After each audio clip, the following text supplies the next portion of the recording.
Welcome. This is D.L. Hughes from VelocityWriting.com, where you learn to write with speed, passion, purpose, and profitability. Imagine this.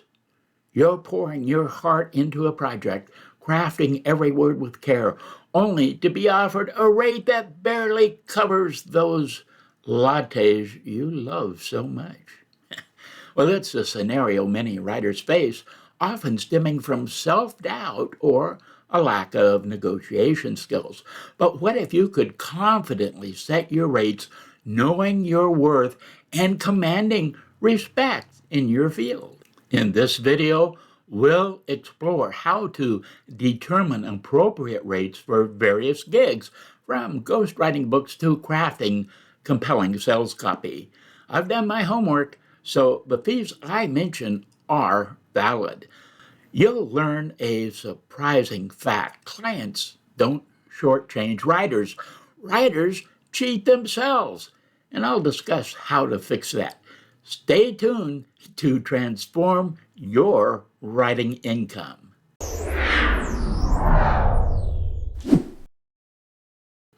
Please like, share, and subscribe. Click the bell to get notifications about my newest videos.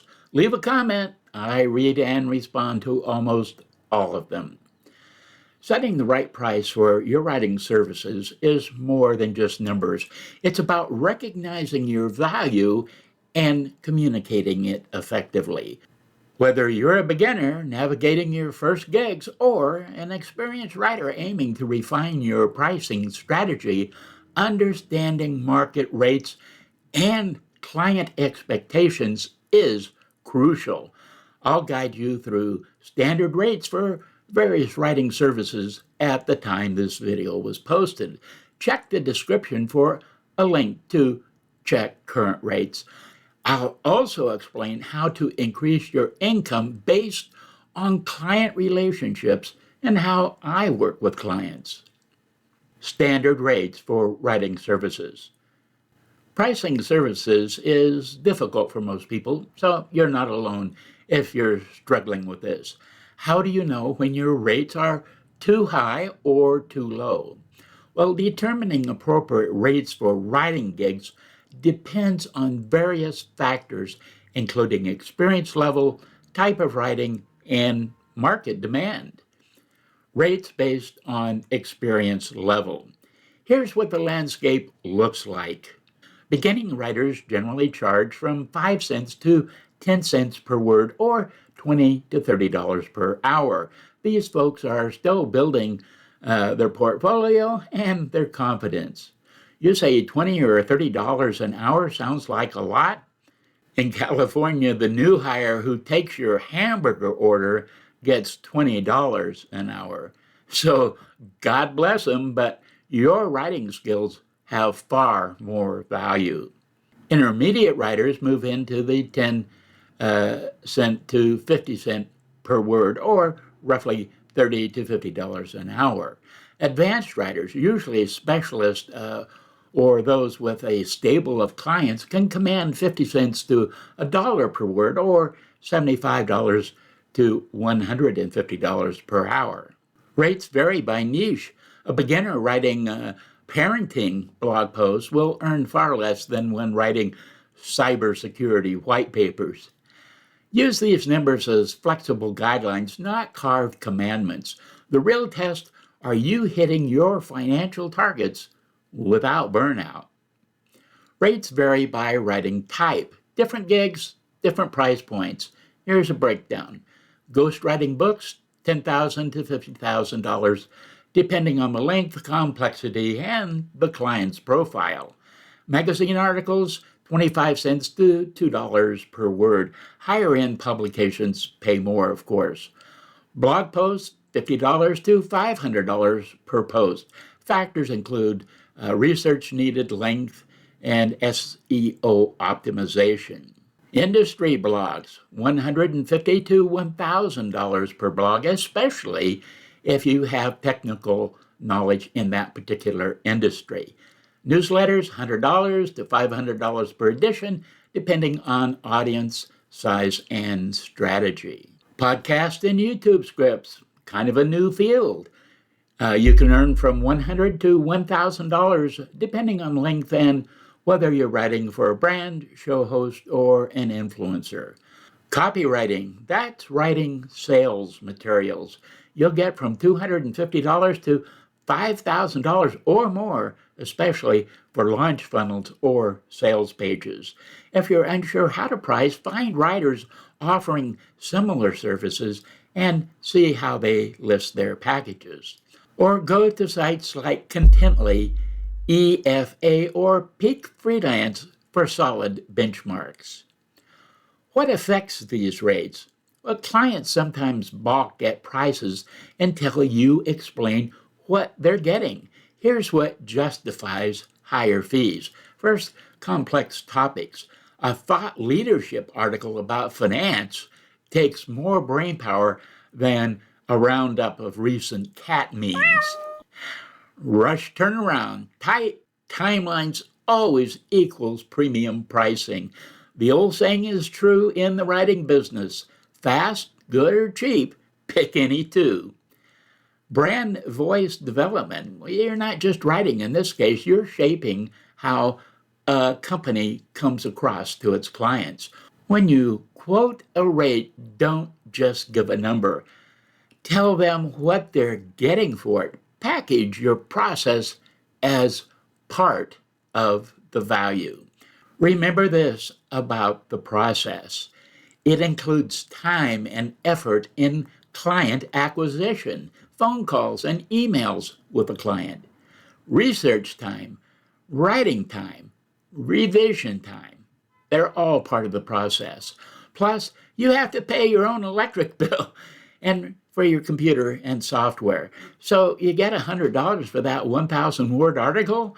Well, you have invested 4 hours of work in all the things I mentioned. And so that means you got around $25 an hour, and you still have to pay your overhead out of that. Undercharging, the impostor trap.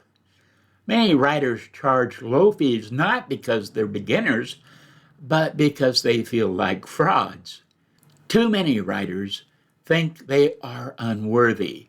How do you stop this terrible idea that becomes a cycle? Well, first, understand the roots of imposter syndrome. You think, well, who am I to charge that much? You assume someone else could do it better, faster, cheaper. Even published writers feel this. It's sneaky. It whispers things like, you're not a real writer unless you've sold 100,000 books. Or, you got lucky landing that client. Don't rock the boat. Just say yes even when you know you're being lowballed. Well, the imposter syndrome mindset pushes you to accept low rates, avoid negotiation, and bend to every client whim. Recognizing that this attitude is not humility but self sabotage is the first step in fixing it. Build confidence through evidence. You don't fight imposter syndrome with feelings, you fight it with facts. Keep a success folder, client testimonials, metrics you've improved, published pieces, anything that proves you get results. Practice your pitch out loud. Saying your rate and value confidently rewires your brain to believe it. Remember, negotiation is expected. Clients assume there's room to talk. Price a little higher than your bottom line to create that space. Here's a little secret. If I find what I believe is going to be a good client and they ask for a discount, I give it to them. Almost anyone can get a 10% discount from me. Why? Because client acquisition is costly. When I find a good client, I want to hang on to them. No, I won't bend to their every whim to keep them. That expectation would make them a bad client. But I've had repeat writing clients that have been with me for a decade or more. And these people recommend me to their friends and colleagues. So I have instant trust with the new client. That's known as win-win in the parlance of our times, as the dude would say. Be willing to say no without panic. Many writers fear turning down low-paying gigs, but here's what really happens when you say no. You open up time for better clients. You build a reputation as someone who values their work. You avoid resentment and burnout. Let me tell you from experience, the client who wants to pay you fees substantially under the market price is typically the one who will give you the most grief. You become their slave, and you don't want that. When people pay the going rate, it shows that they trust you as a professional.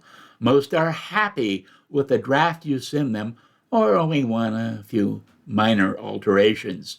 You are not unwise for turning down cheap work.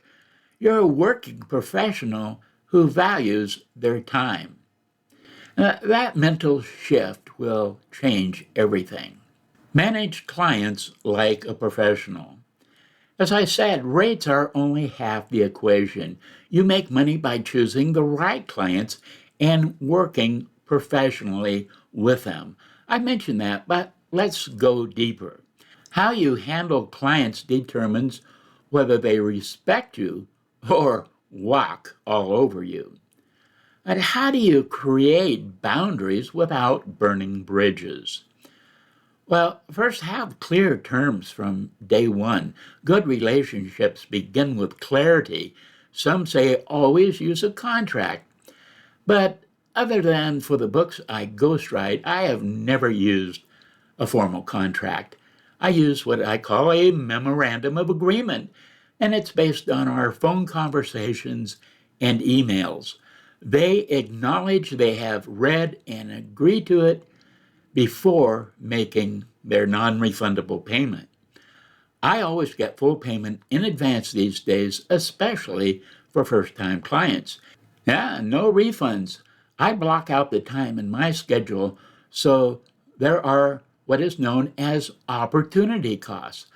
I could have been working with other clients, so it's expensive to me when clients change their minds on a whim. I've been at this for decades, and clients come to me because they trust my expertise. I've never had a problem with my no refund policy. Include these elements in every agreement. Otherwise, scope creep isn't just possible, it's guaranteed.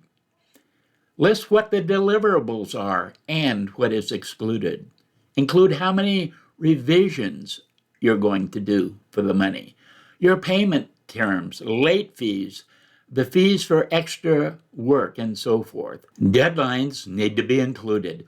One important thing to include is a time frame for the client to respond to your emails or calls. If they wait a week to respond to you, you can't meet your final agreed deadline. Boundaries are a business skill. It's not rude to say, I'll get to that tomorrow during my regular work hours. Or, that change falls outside the original scope, but I can price it out for you. Or, my rate is X dollars. Let me know if that works for your budget. Respect grows when you lead with clarity. You set the tone for how you're treated. Be kind, but firm. Handling feedback without taking it personally. Too many writers take umbrage when clients give feedback. No need for that. Hearing feedback is part of the job. Clients who request revisions aren't insulting you. They have a viewpoint, and that's okay. How do you manage this gracefully? Well, first, listen fully before reacting. Ask clarifying questions. Sometimes they say something like, this doesn't sound right, but it means they want a different tone, not better grammar. Don't rush to rewrite without getting clarity before you fix it. You are not just a keyboard for hire. You are a creative collaborator, and when you act like one, clients will treat you like one. Sure, clients have some crazy ideas. That's why I always have reasons for the writing decisions I make and try to point them out to the client in a conversational way. But if they want me to do something crazy, I do it. They're paying for it. They know why I think it's wrong, so it's on them. You can earn a living. Writers who earn well aren't the best writers. They're the best at treating their work like a business. Here's how you can start doing that. First, audit your rates. If your rates haven't changed in over a year, bump them up. You've gained skill over that time, and of course, inflation is real. Role play your pitch. Practice saying your rates out loud to a friend or in front of a mirror. Clarity defeats awkwardness. Have an agreement in writing, even for small gigs. Set expectations early and the relationship stays clean. You can write well and still run things like a professional. Your words are valuable. Price them like they are and have a great writing day.